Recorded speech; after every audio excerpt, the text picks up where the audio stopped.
てくれてありがとうございます。今日は食糧難について話そうと思います。もうすでにバナナが品薄になったり、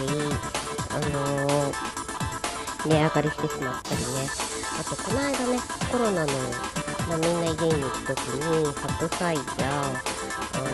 小松菜とか、レタスとか、みんな使うような野菜がね、すごく値上がりしてしまったり、あとホットケーキミックスが売ってなかったり、ここ最近ではね、バターが品薄なんて話がありますね。で、まあ、今まではね、ティッシュとかマスクとか、その辺が売り切れになってしまって、消毒液とかですね。だけど、次は食糧難が来るんじゃないかなと思ってますね。これはみんな言ってるんですが、コロナの影響でね、輸入が止まってしまったり、農業の方とかがね、日本もそうですよね。海外から飛行機が止まっていて、で、お手伝いに来るはずだった何千人のね、方が来られないとか、で、お手伝いさんっていうか、バイトの方が来られないわけだから、普段よりも作付けをね、減らしてやったりとかっていうのが、もうすでにあったみたいですね。ってなったら収穫時期に減りますよね。それで、日本っていうのは、もともと自給率が、40%ないんですよね。37、8%かな。だから、下手したらね、そういうのとかでも多少減ってしまうし、海外でも砂漠飛びバッタとか、つまじろう草ヨットとか、そういうのでね、砂漠飛びバッタなんて、聖書のね、黙示録みたいなね、なんかそんな感じになってるって話になってて、それで、輸入してくださいって言っても、もうそれって食べられちゃってるからないわけじゃないですか。で、そこの地域もね、食べ物がないのに、輸入してくださいなんて、無理ですよね。ないわけだから。だから、そういうのとか考えたら、もうすでにちょっと危機的な感じですよね。で、みんな、さらにね、中国の方が早くコロナとか来てたわけじゃないですか。で、中国が、日本からしてみたら、アメリカと中国とみたいな感じで、1番目とか2番目とか結構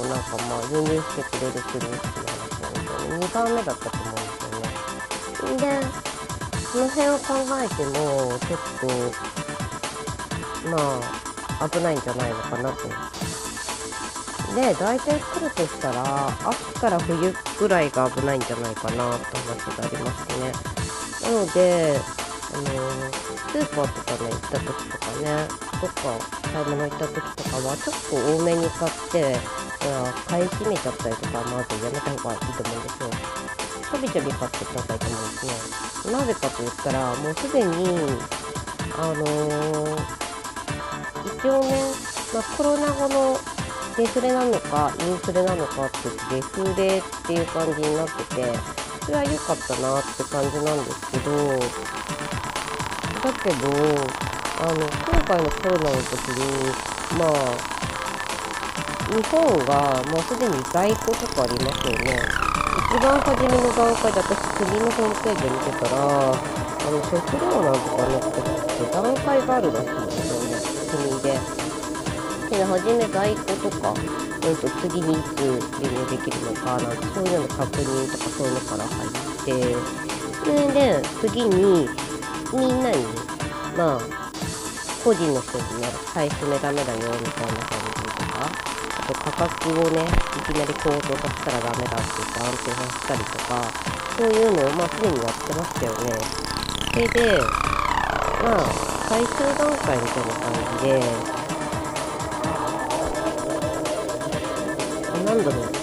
もうひどくなってしまったら、普段使ってない土地とかを、農業の方とかに、ちょっともう増産してくださいって国から言うらしいんですよね。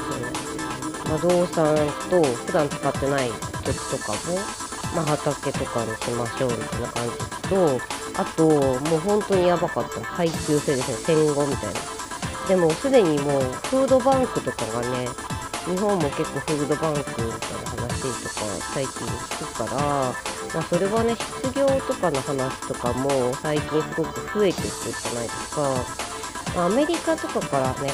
アメリカではすごいフードバンクめっちゃ来る方が増えちゃったらしいんですよね。牛乳の方が売れなくて、フードバンクとかに結局もったいないから下ろしたらそっちでもらってってるなんてちょっと、なんか何とも言えない感じだっていうのを言ってましたね。で、あとね、お肉が、肉の工場で結構クラスターが発生してしまっていて、それで、日本でも結構ね、牛井さんとか、鶏に食べさせるご飯とか、ああいうのとか、豚とかですか、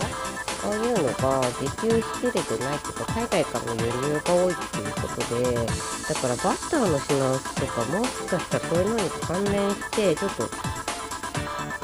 ね、そういうのがちょっと値上がりしちゃったりとかしたら、そうしたら国内でね、牛乳自給できてるんじゃないのって言っても、上がっちゃう可能性ありますよね。ご飯代とかで。なんかね、中国とアメリカが今あんまりちょっと揉めちゃってます。仲悪くなってますよね。それで、日本にもね、今コロナのさなか、中国の方がね、インドの国境かなんかでもなんかちょっと揉めちゃってるっていうね、みたいで話があったり、日本にも、尖閣諸島にもうなんか1ヶ月以上、もうすぐ2ヶ月経っちゃうんじゃないのっていうか、もう毎日連続してて、ひどい時なんてね、漁船が追いかけられちゃったりとかしてるんですよね。でコロナのさなかでみんなね、やっぱり、なんか安倍さんの警視庁、検察庁のよくありますよね。あっちにみんな集中してる間、実はそんな感じのが起きてたり、結構ね、でかい食料品の工場とかは東北の方では火災になってしまったりとか、食料品のところとかね、乾電池のところの工場とかがなんか最近よく火災になってるんですよね。だからその辺考えても、このね、東北の火災何日も燃えてたんですよ。そんなに燃えたのっていうくらい燃えてたんですね。だからやっぱりその辺を考えても、国内のね、歴史とかは、これ確実に減ったよねっていうくらいの広さのところが燃えてるんですよね。だから、スーパーとかに行くときは、ちょっと多めに買ったりとか、あと、やっぱりまだね、コロナとか言われてるかによってスーパーを利用したりとかね、そういう感じのとかで、みんなね、普段通りお金が入ってきてる方はいいけど、収入減っちゃったんだよっていう方とかは、ちょっとこれ、私もね、コロナの時に節約ないのって調べてたら、なんか無料スーパーっていうのがあったりとか、何それって話ですよね。なんかすごい格安スーパーとかで、賞味期限とかがなんか近いスープのところ、のが近場である場合があるんですね。で、すごく安いと。私も行ったことないんですけど、なんかちょっと今度行ってみようかななんて、なんかミネラルウォーターが1本9円なんて書いてあって、だからそういうのでもいいから、ちょっとね、余裕を持って買っといた方がいいですね。なんかもうそういうのでもね、食べられないよりいいじゃないですか。だから、ちょっと食費を浮かせるとか、なんかやって、それでちょっとずつでもいいのでね、でもほんと貧血なんだけどって言っても、そういうのをね、ちょっとうまいこと利用したりとか、最悪ね。で、普通にそんなね、自分そこまで今なんか普通にお金入ってくるから大丈夫なんだけどっていう方は、そういう方は普通にスーパーとかネットスーパーとか使って、ちょっと多めに買っておいて、それで、長持ちするようなもんですよね。そういうのを在庫として置いとくのがいいんじゃないかなと思いますね。なんだろう。私もね、同じような感じ、YouTube で上げてる方とか、やっぱり私もそこの情報が気になって調べてみた感じ、そんなに買うの一人でっていうくらい揃えてる方もいて、まあ、家族分とかでも半年分は買っておきたいですね、なんて方とかも全然いて、やっぱり今回はすごく長めに考えて、ちょっと地震だから数日分とか2週間分とかじゃなくて、今回はね、みんな長い長期的な目で見て買い揃えてましたね。で、なんで私がこういうのをやろうかなと思ったかって言ったら、実はもう、金融危機が来るんじゃないかっていうのを去年の段階で見ていて、それでもうすでに去年の段階からアルファ米とか、非常食みたいなのを買ってたんですよ。でも、初め買ったお米とか、きちんと、保存方法とかはできてなかったから、それすごく勉強になったんですけど、まあ、一回それはダメにしてしまったんで、また買って、次は保存方法をきちんとやり直しましたってことがあって、で、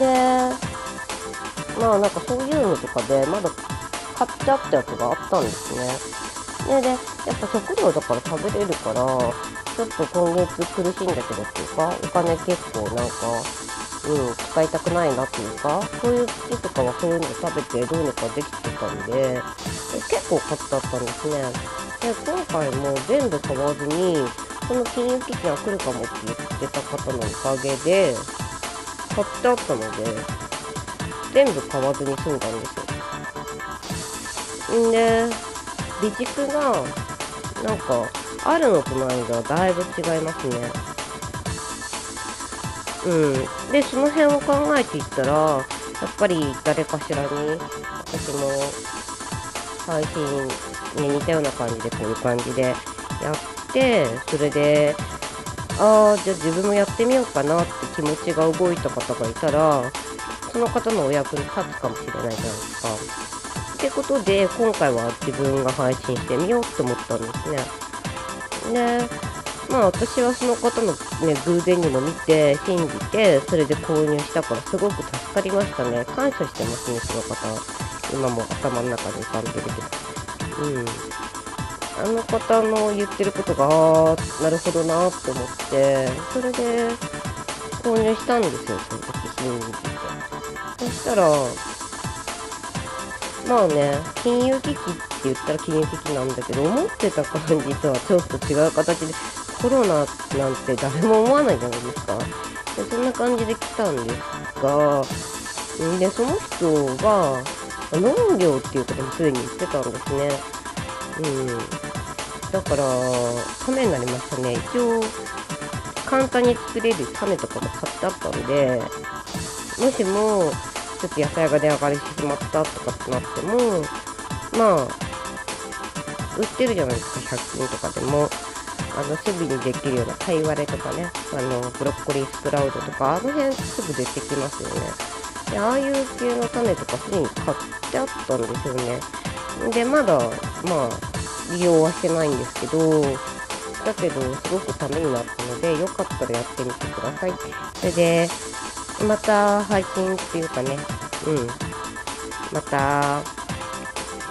食糧難のこととか、まあ、YouTube でね、出すので、チャンネル登録してくれると嬉しいです。では、最後まで聞いてくれてありがとうございます。